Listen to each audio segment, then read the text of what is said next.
Demak, o'rtoqlar, bu mana patsientimiz 1 oy oldin, где-то 1,5 oy oldin avtorskiy kokteyl olib ketganlar, chiska bilan. Rezultat zo'r. Hamma yosharibsiz, yuzlaringiz zo'r bo'lib ketyapti, deyishayotgan ekan, komplimentlar aytishyapti. Demak, oradan 1,5 oy o'tib, men har doim aytaman bu gapni, 5 ta tochka muolajasiga keldilar. 5 ta tochka nimaga kokteyl bilan yaqin oraliqda qilinishi kerak? Chunki kokteylni ichidagi peptid, именно oqsillar 5 ta tochkani ishlatadi, yana ham aktivniy. Demak, gipodermada 5 ta tochka ishlaydi. Gipoderma qavati bu eng chuqur qavatimiz. 5 ta tochka ishlaydi. U ishlashi uchun derma qavatda bizda peptid yetarli bo'lishi kerak, ya'ni oqsil. O'shanda reaksiyaga kirib, ikkalasi zo'r rezultat ko'rsatadi.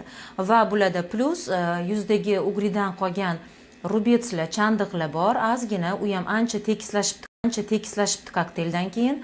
Endi o'sha qolganlarni ham yana yaxshilash uchun 5 ta tochka bilan dermapen muolajasini qilyapmiz. Dermapen muolajasida menda Exosoma juda ham zo'r preparat. Bu bilasizlar, eng qimmat preparatlardan hisoblanadi. Buni ham men alohida ta'kidlab o'tishim kerak. Nimaga dermapenning narxi oshdi deb yozayotganlar uchun. Exosoma ko'pchilik platsenta nimaligini tushunmasligi mumkin. Bu tabiiy holat. Platsenta bilasizlar, yo'ldosh. Inson bola tug'ilgandan keyingi tushadigan yo'ldosh. Ana o'sha yo'ldoshni искусственный hozir o'stirishyapti. Искусственный bu haqiqiy inson yo'ldoshidan olinadigan egzosoma emas, o'rtoqlar. O'shaning uchun qo'rqmanglar. Bu o'shanga yaqinlashtirib, shuni to'qimalari asosida искусственный o'stirilyapti bu narsa va o'shandan egzosoma preparati tayyorlanadi.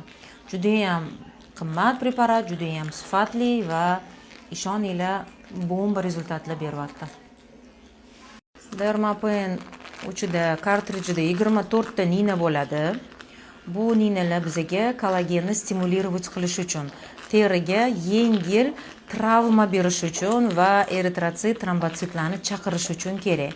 Demak, bu bizga poralarni tortishga yordam beradi va rubetslarni, ugridan qolgan chandiqlarni tortishga yordam beradi. Chunki kollagen yana ham aktiv ishlab chiqarish uchun derma qavatda, epidermisda kollagen aktivlashishiga yordam beradi va stimulyatsiya beradi. Umuman og'riqsiz, chunki yuzga yuz muzlatadigan maxsus krem anestetik suriladi. Shuning uchun hech narsani sezmaysizlar. Kuniga 20 ta 30 ta patsient olsak, 19 tasida avtorskiy kokteyl bo'ladi. Avtorskiy kokteylgacha u reklama ham kerak emas-da, o'rtoqlar. Bu narsa odzivlardan hammasi. Bitta patsient masalan kokteyl olib ketsa, 10 ta odam обязательно keladi yuzini ko'rib. Nima qiluvdingiz anu tanishimga o'shandan qiling deb. Конечно, hammaga bitta narsa qilinmaydi. Hammani yoshi, muammosi, teri turiga qarab sostav o'zgaradi.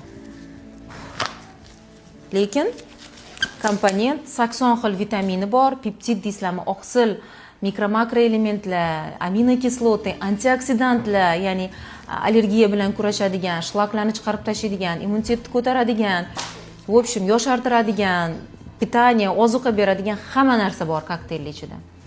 Tavsiya qilaman. Обязательно bu narsani bitta olib ko'rsanglar bo'ldi, bir umrga yaxshi ko'rib qolasizlar. Vashi favoritim. Ishlatganmisiz? Eng zo'r SPF. Bizani ultrafioletga eng to'g'ri keladigani. Zo'r SPFlar ko'p. Har xil firmalar, brendlar bor, Yevropa bor, lekin bizga to'g'ri kelishi kerak. Bizani teri turimizga to'g'ri kelishi kerak.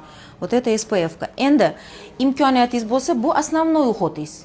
Основной qilinishi kerak bo'lgan uhod. Imkoniyat bo'lsa, уже maskalar qo'shish kerak. Masalan, haftada 2-3 marta professionalniy maskalardan foydalaning. Maska nimaga? Shuncha narsa bor-ku, yana maska ham qilishim kerakmi? Maska beradigan effektni bular bera olmaydi. Maska shunaqa terini tayyorlab beradi, shunaqa oziqlantirib beradi, bu narsalaringiz уже tortib ketadi. Maska bularni ishlatadi, bu maskani ishlatadi. Yuzingizda rezultat yana ham yaxshi bo'lishi uchun. Demak, men sizga namlantiruvchi, terini tortadigan, mayda ajinlarni yoyadigan maska beraman. Конечно, dog'larimizni ham ochartiradigan bo'lishi kerak u. Tak, uning uchun bizda mana white glay mask. Mana maska. Demak, hamma naboringiz mana shu. Yuzingizga tushadigan. Bularni ishlatilishini qizlar tushuntirib beradi. Mabodo esingizdan chiqib qolsa ham administratorlarga Telegramdan yozing. sizga полный ma'lumotni berishadi. Хорошо? Nima savolingiz bo'lsa, dermoherb qo'shishimiz kerak. Dermoherb mays bu hali aytdim sizga, protseduradan keyin bir hafta surasiz. Nima qiladi bu? Bu Bipanten, Bora Plus, tinchlantiruvchilardan farqi 8 xil mazdan tayyorlayman o'zim. Buning ichida regeneratsiyangiz bor, sinyaklarni ketkazadigan bor, yara, chaqa, nina izlarni tez bitirib yuboradigan bor, ta'sirchanlik, allergический reaksiyalar, har xil holat bo'lishi mumkin. Protsedura ukoldan keyin vitaminga reaksiya bo'lishi mumkin. Hammada bila olmaymiz. O'shalarning hammasini momentalni tinchlantiradi. Terini har qanday holatdan chiqarib berib, regeneratsiyani yaxshilab, zo'r tayyorlab, mana bu ukoldan keyin chiqarib beradi. Buni haftada 2 marta keyinchalik ham постоянно ishlatib yuring. Хорошо? Chunki kremlarimizni ham effektini zo'r qilib beradi bu. Ta'sirchan bo'ladimi? Quyosh nuridan aziyat chekib kelasizmi, masalan, ko'chaga chiqib kelib, momentalni tinchlantiradi. Хорошо? Doim bo'lsin. Bolalaringizga ham chivin chaqadimi, pashsha chaqadimi, kuyadimi, pishadimi, tirnab oladimi, kesib oladimi, yiqilib tushadimi, hamma narsaga. Даже gemoroy bittada davolayapti. Gemoroyni bittada tinchlantiradi. Vaginalniy zudlar, endi ayollar kuzatadi meni bu narsani. Как раз aytib o'tmoqchiman kameraga ham. Ko'pchilik ayollarda genitaliya, endi vaginalniy, buni xunuk qilib aytmaslik uchun zud bo'ladi. Ko'pchilik ayollarda allergический reaksiyalar, или там har xil toshmalar, o'zingiz bilasizda, ayollarda har xil muammolar bor. Ana o'sha muammolarda shunday surib qo'yasiz, bittada tinchlantiradi. Har qanday zudni oladi bittada. Juda zo'r narsa. Побочный effekt umuman yo'q.